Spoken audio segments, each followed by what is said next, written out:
અમદાવાદના વાસણા બેરેજ નજીક પરથી પસાર થતી ફતેવાડી કેનાલ પાસે રીલ બનાવવાના ચક્કરમાં સ્કોર્પિયો સાથે 3 લોકો કેનાલમાં ખાબકતા 2ના મૃતદેહ મળી આવ્યા છે, જ્યારે એકની શોધખોળ યથાવત છે.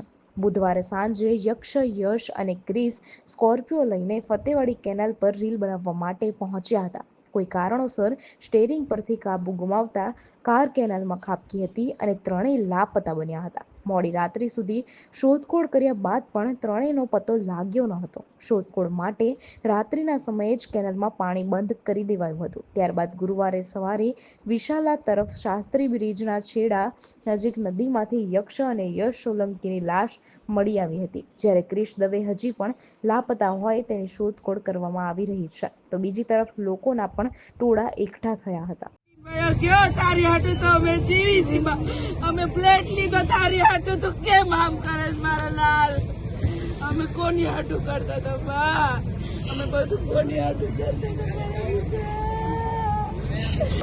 ગઈકાલે સાંજ 6:30 વાગે એક મેસેજ મળેલો હતો કે એક બ્લેક કલરની સ્કોર્પિયો કેનાલમાં પડી ગયેલ હતી. સિચ્યુએશનની ગંભીરતા ધ્યાન લઈ વાસણા પોલીસ સ્ટેશનના સ્ટાફ અને ગાડી તરત જ ત્યાં ગઈ હતી. આ દરમિયાન એક સ્કોર્પિયો કેનાલમાં પડેલી હતી. એમાં સર્વપ્રથમ તો વાસણા કેનાલની બંધ કરાઈ ફ્લો ઓછા કરવાની કામગીરી હાથ ધરવામાં આવી હતી. તે દરમિયાન વાસણા પોલીસ સ્ટેશનના અનામ પોલીસ કોન્સ્ટેબલ મનોજ કુમાર વિનોદભાઈ આસપાસ લોકોની મદદથી अपने કમરની ભાગે રસ્સી બાંધીને તરત જ કેનાલમાં કૂદી ગયેલ હતો. અને આ કોન્સ્ટેબલ આપણા સ્કોર્પિયોને કાચ તોડીને આમાંથી માણસ રેસ્ક્યુ કરવાની પ્રયત્ન કર્યો હતો, પણ આમાં કોઈ માણસ હતો નથી. અને બનાવ એવું છે કે એમાં 3 જણા હતા સ્કોર્પિયોમાં, જેની જો બોડી છે એ બહી ગઈ હતી. અને રાતમાં આપણા ટ્રાફિક ડિવિઝન ટ્રાફિકમાં BNSને કલમ 281 રેશ ડ્રાઇવિંગ 324(4) મિસચીફ અને MV એક્ટ 177, 184 અને 199A મુજબ ગુના દાખલ કરવામાં આવ્યા હતા. અને આમાંથી 3માંથી 2 માઇનર હતા અને 1 માઇનર નથી હતા. એના 2 જણાની લાશ સવારે મળી ગઈ હતી અને 1ની તપાસ અત્યારે ચાલુ છે. 2 સગીર છે એમની લાશ મળી ગઈ હતી. એકની વાસણા પોલીસ સ્ટેશનની વિસ્તારમાં અને બીજાની વેજલપુર પોલીસ સ્ટેશન મેટ્રોની નજીક મળી ગઈ હતી. અને એક જો આપણા માઇનર નથી એની અત્યારે તપાસ ચાલુ છે.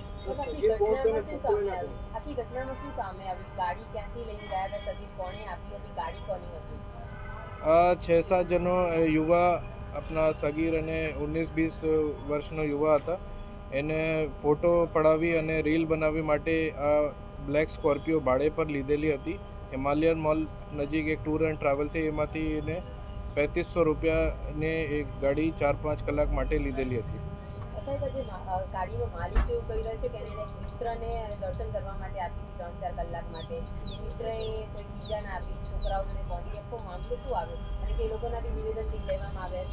આ બધું મેટર તપાસ અત્યારે ચાલુ છે. ગઈકાલે ફરિયાદ થઈ ગઈ અને એ આ વિષય તપાસનો વિષય છે. આમાં માહિતી મળશે તો તમને આપીશ. આ લોકો પહેલા પણ અહીંયા વિડીયો બનાવવા આવ્યા હતા કે આ લોકેશન હતો કઈ ફાઇન્ડ કર્યું? કેનાલને નજીકની જગ્યા છે અને ખાલી જગ્યા છે, તો એક સારી જગ્યા છે કે એમાં ફોટો અને વિડીયો પડાવવા માટે એમનાથી એમને અગાઉ પણ કોઈ વિડીયો છે એની માહિતી મળે છે, પણ વધુ તપાસમાં મળશે.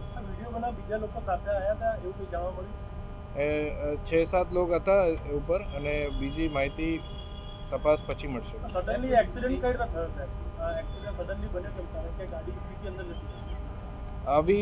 અત્યારે આપણી એવું આશંકા છે કે એમને બ્રેક કે સિવાય એક્સિલેટર ઉપર પગ પડી ગયો હતો. એના માટે સડન સ્પીડમાં થઈ ગઈ હતી ગાડી અને બેરાજમાં પડી ગઈ હતી. ગાડી કોણ ચલાવતું હતું એવું કંઈ ખબર પડી કે ગાડી કયો વ્યક્તિ ચલાવતો હતો? યશ ચલાવતો હતો, યશ હતો કે ક્રિસ હતો? સગીર 2 સગીરમાંથી 1 સગીર હતા જો ગાડીને ડ્રાઇવિંગ સીટ પર હતા. સાહેબ કોઈ યુવતી હતી કે કેમ સાથે? ના કોઈ યુવતી.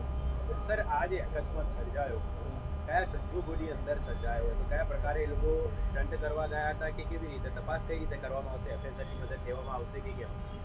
તપાસ એમાં જો પણ નજરો જનાર હતા અને જો બીજા જો માણસ હતા ત્યાં રીલ બનાવવા માટે એમનો નિવેદન અત્યારે ચાલુ છે અને એમને પેરેન્ટ્સનો પર નિવેદન ચાલુ છે. અને જો ટૂર્સ એન્ડ ટ્રાવેલ્સ વાળું છે એને કઈ રીતે સગીરને ગાડી આપી હતી કે કોઈ આપણે મેજરને ગાડી આપી હતી એની દિશામાં તપાસ ચાલુ છે. સર આખું પ્લાન કર્યો થયું આ લોકો ભેગા કરી દીધા ગાડી હાયર કરી કે આખું કઈ રીતે થયું?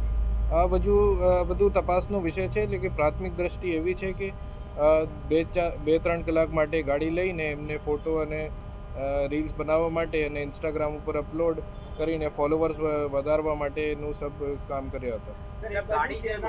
કેનાલોની આસપાસના વિસ્તારોની અંદર જ્યારે આ પ્રકારની જોખમી મુસાફરી હોય છે, આપઘાતના બનાવો પણ કેનાલની આસપાસમાં બનતા હોય છે, એવા પણ બનાવો બનતા હોય છે. પોલીસ કેટલી સતર્કતાથી આ તમામ બાબતો પર ધ્યાન આપશે?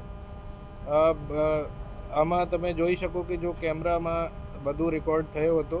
આપને સીપી સાહેબની માર્ગદર્શન મુજબ જો પણ સીસીટીવી ની કામગીરી લગાવવામાં હાથ ધરી છે અમદાવાદ સિટી પોલીસને, એમાં કેપ્ચર થયો હતો. આ કેમેરા નાઇટ વિઝનનું પણ છે.